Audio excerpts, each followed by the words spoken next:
कभी ख़त्म नहीं होगा। एग्जैक्टली यही वाला पॉइंट था जो मैं जानना चाह रहा था आपसे कि ये कभी ख़त्म, फिर ये सिलसिला कभी होगा ही नहीं, क्योंकि एक के बाद एक वो एक तो सीरीज़ चल रही है ना इनकी। जी। कहता है ये मेरी बारी, वो कहता है फिर ये मेरी बारी, वो कहता है। अब तो इस बार तो आप जिस टाइम पर यहाँ पर मौजूद हैं, बड़े प्राइम टाइम पे आप यहाँ पर आए हैं कि इलेक्शन हुआ है, लोगों ने इंतखाब किया है अपने जिनको वो चाहते हैं, जिनको समझते हैं कि ये लोग हमें सही डायरेक्शन पे लेकर जाएंगे मुल्क को। तकरीबन आधे से ज़्यादा जो है वो मैंडेट को चेंज किया गया है, उसके साथ खिलवाड़ किया गया है, अपनी मर्ज़ी के बंदे लगाने की कोशिश की गई है। तो आप ऐसे टाइम पर यहाँ पर मौजूद हैं, क्या देख रहे हैं, सिनेरियो क्या लग रहा है, मुल्क के अंदर क्या होने जा रहा है? और बीइंग अ पाकिस्तानी, ऐसे मुल्क के अंदर रहने वाले की हैसियत से बताइएगा कि जहाँ पर आपने इतनी ज़बरदस्त किस्म की इकॉनमी, इतने ज़बरदस्त किस्म का सिस्टम जो है उसका एक्सपोजर लिया हुआ है, यहाँ पर आपको कितना बड़ा टेंस सिचुएशन यहाँ पर लग रही है, और आगे जो फ्यूचर है, फ्यूचर अगर मुस्तकबिल करीब की बात करें तो क्या लग रहा है? देखें, बात यह है कि हम दुआ कर सकते हैं, ठीक है ना, और जो पॉलिटिकल पार्टीज़ है वही हैं पाकिस्तान में, वही रहेंगी, ठीक है। हम ये दुआ कर सकते हैं कि अल्लाह ताला उनको हिदायत दे। जो कुछ कर लिया है अब आवाम के लिए थोड़ा सा सोचें, ऐसे लोगों को लेकर आएँ जो इस कौम के लिए कुछ कर सकें, सही, अपने मकासद को साइड में रखें। अब यही कह सकते हैं हम, जो हो चुका है उससे सबक सीखें, क्योंकि अभी जो पिछले 2-3 सालों में हुआ है एक पार्टी के साथ, उससे पहले कई सालों पहले दूसरी पार्टी के साथ हो चुका है, तो ये किसी भी पार्टी के साथ हो सकता है। तो उससे सबक सीखें। और यहाँ पाकिस्तान के अंदर पॉलिटिकल सिनेरियो कभी भी किसी वक्त चेंज हो सकता है, कभी भी किसी के साथ कुछ भी हो सकता है। तो खुदारा जो है वो हम यही रिक्वेस्ट करेंगे कि इसको सीधा करें, क्योंकि मैं आपको एक बात बताऊं, ओवरसीज़ पाकिस्तानी जो हैं वो हर मुल्क की रीढ़ की हड्डी होते हैं। बिल्कुल ठीक है, ठीक है। लोग कहते हैं कि यार आप तो पाकिस्तान से बाहर रहते हैं, आपको क्या पता, आप क्यों इंटरफेयर करते हैं? मेरा ख्याल है वो ज़्यादा फिक्रमंद, ठीक है ना। तो हम दूर रहते हैं, हमारी फ़िक्रें यहाँ होती हैं, हमारी रूट्स यहाँ हैं, पॉइंट, और हम तो बहुत आराम से वहाँ रह सकते हैं, बहुत आराम से अपनी अच्छी ज़िंदगी गुजार सकते हैं, हमें कोई फ़िक्र करने की ज़रूरत नहीं है। लेकिन हमें फ़िक्र है अपने मुल्क की, क्योंकि हम वहाँ फेस करते हैं ये चीज़। जब पाकिस्तान में कुछ होता है सवाल हमसे किया जाता है, वहाँ पे हमसे पूछा जाता है कि ये क्या हो रहा है तुम्हारे यहाँ, ये क्यों हो रहा है, ये क्या है, ये तुम्हारा मुल्क है। तो किसी भी किस्म की हो, एक वज़ीर आज़म के ऊपर चार्जेस लग जाते हैं, चाहे वो गलत हो या सही हो, सवाल हमसे किया जाता है, एविडेंस सामने आते हैं, सवाल हमसे किया जाता है, मजाक हमारा जो है वो उड़ता जाता है, पूरी दुनिया के अंदर उड़ता है। ठीक है। तो हम फेस करते हैं वहाँ पे। जितने यहाँ पे, मैं कनाडा में इतने अरसे से रहता हूँ, मैं यहाँ से देखता हूँ कि वज़ीर आते हैं, कोई भी डेलीगेशन आता है ओवरसीज़, वो फ़ोटो सेशन करता है, डिनर खाता है, घूमता फिरता है, 2-3 फंड रेज करता है, और वहाँ के जो ओवरसीज़ पाकिस्तानी उनकी मोहब्बत में दिल खोल के उनके साथ ताउन करते हैं और वो लेकर आ जाते हैं। लेकिन ओवरसीज़ पाकिस्तानी के लिए कुछ नहीं होता। आप ओवरसीज़ पाकिस्तानियों के लिए यहाँ पे प्रोटेक्शन दें, आप यहाँ पे बिज़नेस के मौके दें, उनको प्रोटेक्शन के साथ आप देखें कितना यहाँ पे बिज़नेस आएगा, इकॉनमी कितनी बढ़ेगी। जब आप लैंड करते हैं ना, जब एयरपोर्ट पर आते हैं, वहीं से आपको पता चल जाता है कि आपकी हैसियत क्या है, जिस तरह का ट्रीटमेंट होता है। हम ये नहीं चाहते जी आप VIP ट्रीटमेंट दें, ठीक है ना, आप एक सही ट्रीटमेंट दीजिए, जो सही तरीक़ाकार है उसकी तरह चलिए। एक लाइन लगी है तो सबको लाइन में सर्व करिए। बिल्कुल ठीक है, ठीक है। और जो इन्वेस्टमेंट वहाँ से आ रही है उसकी प्रोटेक्शन दीजिए, ठीक है, तो ही इन्वेस्टमेंट आएगी ना। बिल्कुल ठीक है। एक आदमी क्यों छोड़कर आएगा वहाँ से, क्यों इन्वेस्टमेंट करेगा? हालांकि मैं आपको एक बात बड़े वसूख से कह दूँ कि मेरे ख्याल से इतने पाकिस्तानी वहाँ पे हैं जो अगर यहाँ के हालात बेहतर हो तो इन्वेस्टमेंट लेकर आएँ और यहाँ पे ट्रेड करें और यहाँ पे अपना कारोबार बढ़ाएं, और पाकिस्तान और कनाडा हो गया या अमेरिका हो गया, उनके अंदर ट्रेड बढ़ेगी और हर लेवल के ऊपर। और बड़े अफसोस की बात मैं आपको एक बताना चाहूँगा कि पता नहीं कितने साल हो गए, मेरे ख्याल से 15 तो 20 साल तो हो गए, इस्लामाबाद के अंदर पाकिस्तानी कैनेडियन कौंसलेट ही मौजूद नहीं है। पहले वो दिल्ली में थी, ठीक है। फिर अबू धाबी में आई, फिर पोलैंड चली गई, फिर वापस अबू धाबी में आ रही है। पाकिस्तानी गवर्नमेंट क्यों कैनेडियन गवर्नमेंट से रीच आउट नहीं करती और कहती है कि हम आपको जगह देते हैं? अगर उनके कंसर्न सिक्योरिटी के हैं तो क्यों नहीं सिक्योरिटी फराम करती? दूसरी एम्बेसीज खुली हुई हैं, कौंसलेट खुली हुई हैं। बिल्कुल ठीक है। क्योंकि इस वक्त पाकिस्तानी जो हैं वो बहुत मुश्किलात से दो चार हैं इस इमिग्रेशन के मसले के ऊपर। ठीक है। कि उनके प्यारे जो हैं वो नहीं मिल पा रहे हैं। रिजेक्शन रेट बहुत हाई है पाकिस्तानी एप्लीकेशंस का। उसकी क्यों, क्या वजह उसकी? ठीक है ना, उसकी वजह यही है कि पाकिस्तान इस्लामाबाद के अंदर कैनेडियन कौंसलेट ही नहीं है। वो XYZ जैसे अभी अबू धाबी में है, वहाँ पे जो स्टाफ है उनकी अकाउंटेबिलिटी नहीं है। कभी किसी ने अकाउंटेबिलिटी नहीं की कि अगर आप रिफ्यूज़ कर रहे हैं तो क्या उसकी बेसिस है। ठीक है, उसकी ऑडिट नहीं होता कभी। तो ये जो है पाकिस्तानी गवर्नमेंट को भी इनिशिएटिव, हालांकि उनका ये जो है वो डिफरेंट डिपार्टमेंट, ये कैनेडियन अथॉरिटीज़ का डिपार्टमेंट है, लेकिन पाकिस्तानी गवर्नमेंट को फैसिलिटेट तो करें ना, कहें कि हम आपको जगह देते हैं, आप आइए, आप कौंसलेट खोलिए। क्यों हमारे पाकिस्तानी रुल रहे हैं और उनकी एप्लीकेशन दूसरे मुल्कों में जा रही है? क्यों हमारे पाकिस्तानियों का जो वो एप्लीकेशन का प्रोसेस है वो 900 दिन है वर्सेस दूसरी जो मुल्क है उनका 12 दिन और 3 महीने और 4 महीने। तो ये तो ज़्यादती है ना। तो हमारी ये हम आप नहीं कर सकते, ये हुकूमती लेवल पर होगा। पाकिस्तानी फॉरेन पॉलिसी जो है उस पर रिव्यू करें। आप डेलीगेशन लेकर आएँ, बहुत बड़ी तादाद के अंदर ओवरसीज का जो भी रिप्रेजेंटेटिव आप पाकिस्तान में बनाते हैं वो ये मसाइल हल करे ना, मसाइल हल करे, कम्युनिकेशन को हल करे ना। बिल्कुल ठीक है।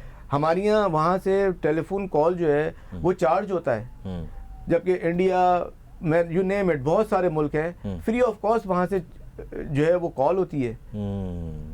ये फ़र्क है ना। तो कम्युनिकेशन में चार्जेस हैं, इमिग्रेशन के अंदर यहाँ पे प्रोसेसेस में मुश्किलात हैं। ये वो ट्रीटमेंट है जिसकी आप बात कर रहे हैं। तो और कौंसलेट नहीं है, तो हमारी गवर्नमेंट को ये चाहिए कि दूसरे मसाइल के साथ रीच आउट करें, इससे दोनों मुल्कों को फ़ायदा ही होगा। दोनों मुल्कों को फ़ायदा होगा। और हमारे जो लोग हैं वो इमिग्रेशन के मसलों में फंसे हुए हैं, स्पॉन्सरशिप के मसले हैं, स्पाउसल के स्पॉन्सरशिप है। हमारे स्टूडेंट जो हैं हाईली स्किल्ड, डिग्रियां लिए हुए, बहुत आला नंबरों से पास हुए हुए, उन बेचारों के वीज़े रिफ्यूज़ हो जाते हैं बग़ैर किसी अकाउंटेबिलिटी के। तो जब तक ये हुकूमती दोनों हुकूमतें आपस में बातचीत नहीं करेंगी इस चीज़ के ऊपर, जब तक ये मसाइल हल नहीं होंगे, और हम इसी तरह से जो है ना हमारा मुल्क, हमारी कौम, हमारे बच्चे जो हैं वो इसका नुकसान उठाते रहेंगे। ठीक है, आपसे आखिरी सवाल है, इसको फिर हम रैप अप करते हैं।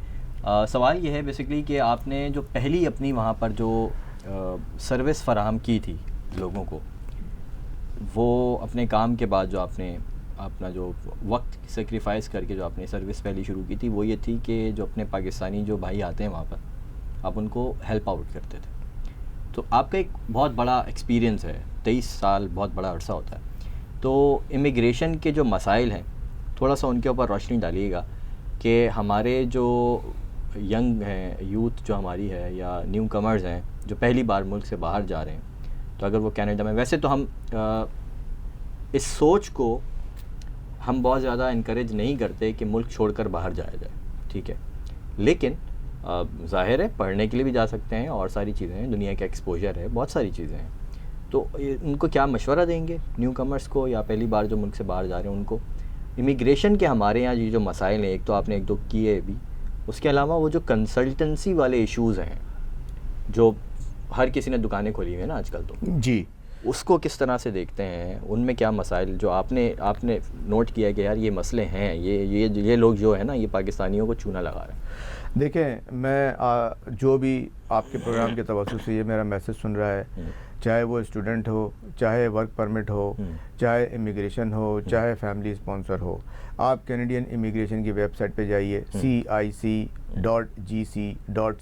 ठीक है, वहाँ पे सारी कम्प्रीहेंसिव इंफॉर्मेशन मौजूद है हर कैटेगरी की।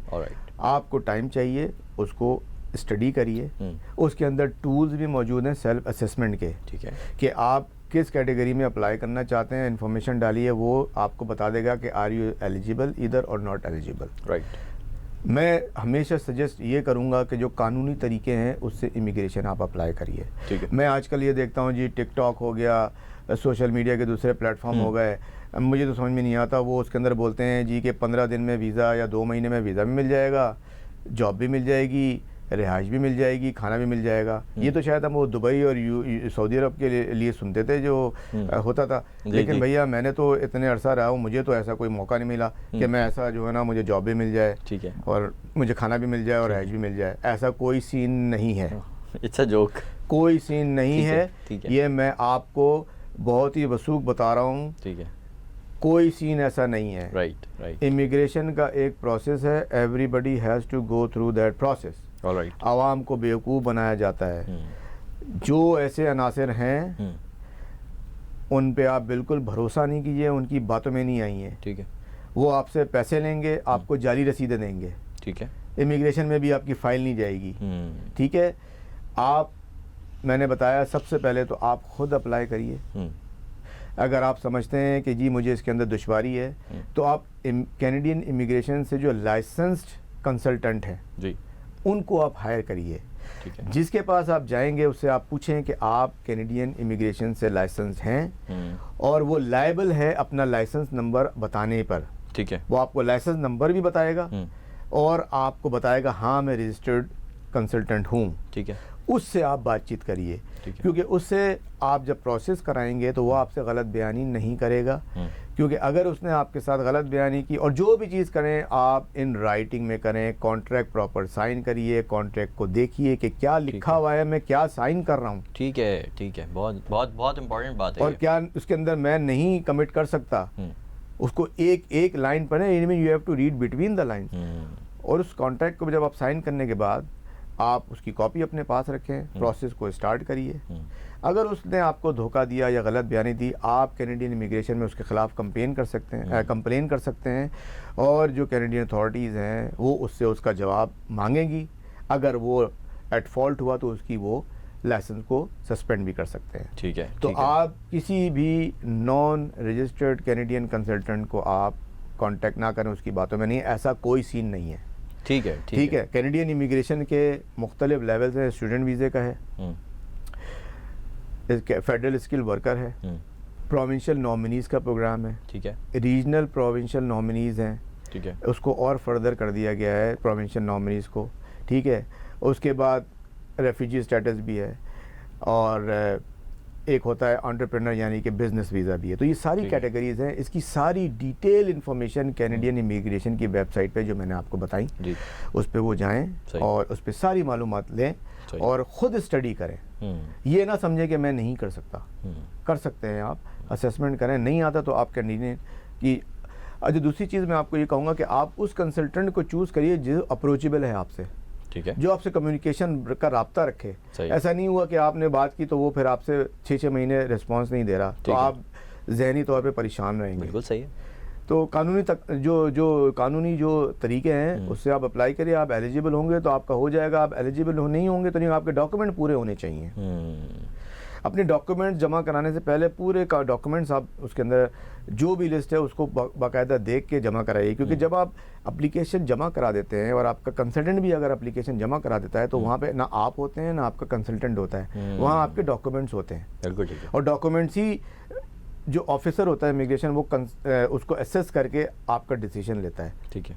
वहाँ अगर कोई चीज़ मिसिंग होगी तो आप मौजूद नहीं होंगे कि किस वजह से मिसिंग है। बिल्कुल सही है। तो एक दफ़ा जवाब कराएंगे तो पूरी उसकी डॉक्यूमेंटेशन के साथ प्रॉपर जमा कराइए, ठीक है। और एक बार अगर रिजेक्ट हो गया तो इससे कोई हमेशा के लिए है या फिर? देखिए, अनफॉर्चुनेटली रिजेक्ट होता है तो उसका एक प्रोसेस है अपील का। अगर आपने कंसल्टेंट या लॉयर हायर किया तो वो अपील कर सकता है, और अपील के अंदर ये होता है कि जिस रीज़न के ऊपर रिजेक्शन हुई है तो उसमें कोई एडिशनल इन्फॉर्मेशन आपके पास है या इन्फॉर्मेशन चेंज हो गई है तो आप जिसको जस्टिफाई करें कि भाई नहीं ये आपने वजह दी थी लेकिन मेरे पास और इसकी एडिशनल सपोर्टिंग डॉक्यूमेंट है, वो आपको लॉयर या कंसल्टेंट ही बता सकता है बेहतर कि क्या किस किस्म की इन्फॉर्मेशन, तो आप अपील दायर कर सकते हैं। अगर अपील, और हाँ, दूसरी चीज़ ये है कि मैं आपको कभी नहीं कहूँगा कि किसी भी किस्म के जाली फेक डॉक्यूमेंट जमा कराइए। अगर आपके एप्लीकेशन रिफ्यूज़ हो गई और आप इस चीज़ में पाए गए ज़िंदगी भर, आप जब भी अप्लाई करेंगे, चाहे वो विजिट वीज़ा हो चाहे वो स्पॉन्सरशिप हो, आपकी पिछली एप्लीकेशन देखी जाएगी किस वजह से आपको रिफ्यूज़ किया गया था। ब्लैकलिस्ट हो जाएगा मतलब वो बंदा? ब्लैकलिस्ट तो नहीं कहूँगा मैं, लेकिन रेड अलर्ट हो जाता है कि आपको इस वजह से रिफ्यूज़, क्योंकि रीज़न हमेशा वैलिड सिस्टम में रहेगा कि इस वजह से रिफ्यूज़ किया था। तो अगर उसके अंदर मिस रिप्रेजेंटेशन लिखा होगा या इस तरह से लिखा होगा तो आप का जो है वो फाइल जो है वो अपील वाला काम भी जो है वो आपका उस तरह से हो नहीं सकता बेसिकली। तो मैं कभी रिकमेंड नहीं करूँ, हमेशा जेन्युइन करें। देखिए इमिग्रेशन जो है वो बहुत इम्पोर्टेंट और बड़ी ही जो है ना वो ऐसी चीज़ है कि आपने अप्लाई की और अगर इस किस्म की चीज़ें पाई गई तो आप नुकसान उठाएंगे। ठीक है। अच्छा, आपने बड़ा एम्फेसाइज़ किया कि प्रॉपर डॉक्यूमेंटेशन और जो सही कानूनी तरीका है उसको फॉलो करें। बहुत सारे लोग हमारे यहाँ अभी एक बहुत बड़ा इंसिडेंट हुआ था, इसको आम जो हमारे लेम के अंदर कहते हैं डंकी लगाना, जो गैर कानूनी तरीके से जो है मुख्तलिफ़ ममालिक से और राउट से होकर जो है वो जाते हैं। उनको क्या सजेस्ट करेंगे कि इसके अंदर एक तो ये है कि आपका जान का ख़तरा है। अभी इतना बड़ा एक हादसा पेश आया था कि पूरी कश्ती उलट गई थी और वो सारी चीज़ें होते भी रहते हैं ऐसे। ये एक था बड़ा था तो इसलिए ये मंजर जिसमें 200 या 250 पाकिस्तानी भी थे। बिल्कुल ऐसे ही। उसके अंदर जो है वो अगर आप पहुंच भी जाते हैं तो वहाँ पर क्या मुश्किलात हैं, थोड़ा सा उसके बारे में बताइए और फिर उसको जो हम ख़त्म करते हैं। देखिए वो एक ह्यूमन ट्रैफिकिंग का जो था ना वो वाक़या था। जी सही है एक तरह से। और वही बात के जो लोग थे बेचारे उनको झांसा दे के और कहा कि हम आपको पहुंचा देंगे। तो पहली बात तो वो कभी भी मैं कभी रिकमेंड नहीं करूंगा कि वो तरीका का बड़ा तकलीफ़ दे, पता नहीं कहाँ से आप जाएंगे, उसमें जान का भी ख़तरा है, कोई प्रोटेक्शन नहीं होती। ठीक है, वो कभी भी आप ना करें। बिल्कुल सही। और सही तरीके से जाइए। अगर उस तरीके से आप पहुँच भी गए, आपका कोई लीगल स्टेटस नहीं है, ना आप नौकरी कर सकते हैं, ठीक है, ना कोई आप एडमिशन ले सकते हैं, ना कोई काम कर सकते हैं, तो आप तो वैसे ही वहाँ पे जो है ना वो परेशान रहेंगे। ठीक है, हर वक्त छुपते फिरते रहेंगे और जब भी पकड़े गए आप डिपोर्ट हो जाएंगे। ठीक है, तो इसके नुकसान आती हैं, फ़ायदा कुछ नहीं है। ठीक है, बहुत बहुत शुक्रिया sir, thank you so much for your time. जाते जाते एक मैसेज हमारी आवाम को, हमारी यूथ को स्पेशली एक जनरल मैसेज दे दें और एक वोट के हवाले से मैसेज दें। देखिए जनरल मैसेज तो ये है कि तालीम बहुत ज़रूरी है। ठीक है, यूथ जो है वो तालीम ज़रूर हासिल करें, किसी भी लेवल की तालीम हो, चाहे वो प्रोफेशनल तालीम हो, इंजीनियर, डॉक्टर, बैचलर्स, आर्ट। ज़रूरी नहीं है कि इंजीनियर डॉक्टर ही बनना है, किसी भी शोबे में आपने ग्रेजुएशन करनी है उसको आप परसू करें। सही। अगर हालात के लिहाज से आप नहीं करना चाहते तो टेक्निकल कोर्सेज अवेलेबल हैं। फॉर एग्जांपल जो बीटेक के कोर्स होते हैं या डिप्लोमा कोर्सेज होते हैं, जैसे कि इलेक्ट्रीशियंस हो गए, मैकेनिक्स हो गए, शेफ़ हो गए, नर्सेज हो गई, ये मैं एग्जांपल दे रहा हूँ और बहुत लातादाद हैं। तो जो कैनेडियन इमिग्रेशन है ना उसमें एक लिस्ट कहलाती है NOC। ठीक है, NOC वेबसाइट पे सर्च करें तो NOC जैसे 2024 चल रहा है तो NOC 2024 जब आप डालेंगे तो उसमें सारी ऑक्यूपेशनल लिस्ट आ जाती है कि जिनकी डिमांड है वहाँ पे। ठीक है, तो ये सारे आपको जॉब टाइटल्स उसमें से मिल जाएंगे। सही। तो मैं यही रिकमेंड करूँगा कि education is very important for youth और मुल्क की ताकत हैं आप, और जब आपको अवेयरनेस आए तो आप अपने वोट का सही इस्तेमाल करिए, एक नई डायरेक्शन की तरफ लेके जाइए। सही सही सर, बहुत बहुत शुक्रिया once again, thank you so much for being part of the programme. और इतनी सारी आपने जो बातें हमसे शेयर की, जो चीज़ें हमसे शेयर की, जो मालूमात हमसे शेयर की हैं, आई होप लोगों को बहुत ज़्यादा पसंद भी आई होंगी और समझ में भी आई होंगी और बहुत से लोगों का जहन बदला होगा, शऊर उजागर हुआ होगा और यही हमारी कोशिश है। Thank you so much once again for my pleasure, thank you sir, thank you. जी नाज़रीन, तो ये था हमारा प्रोग्राम और उम्मीद करता हूँ कि जो मकसद था हमारा ये प्रोग्राम आप तक पहुँचाने का, उसके पीछे जो मकसद था वो मकसद पूरा हुआ होगा, आपको बात समझ में आई होगी। और अगर ये प्रोग्राम आपको पसंद आया है और आप हमारे इस कॉज का हिस्सा बनना चाहते हैं तो दो तरीके हैं। पहला तरीका तो ये है कि आप फाइनेंशियली हमें सपोर्ट कर सकते हैं। You can donate from $1 to as much as you can. इसके अलावा अगर आप हमें डोनेट नहीं भी कर सकते, फाइनेंशियली सपोर्ट नहीं भी कर सकते, तो आप दूसरा काम ये कर सकते हैं कि इस प्रोग्राम को, इस पैगाम को शेयर कीजिए, बहुत सारे दूसरे लोगों तक पहुंचाइए, ताकि ये मालूमात जब दूसरे लोगों तक पहुंचेंगी, एक से दूसरा, दूसरे से तीसरा, तीसरे से चौथा, तो मालूमात पहुंचाने का और अवेयरनेस क्रिएट करने का ये जो सफ़र है इसमें आप हमारे दस्तबाज़ बन जाएंगे और इस कॉज का अल्टीमेटली हिस्सा बन जाएंगे। अपना बहुत ज़्यादा ख्याल रखिएगा। This was Mohammad Saad Aslam signing off. Allah हाफ़िज़।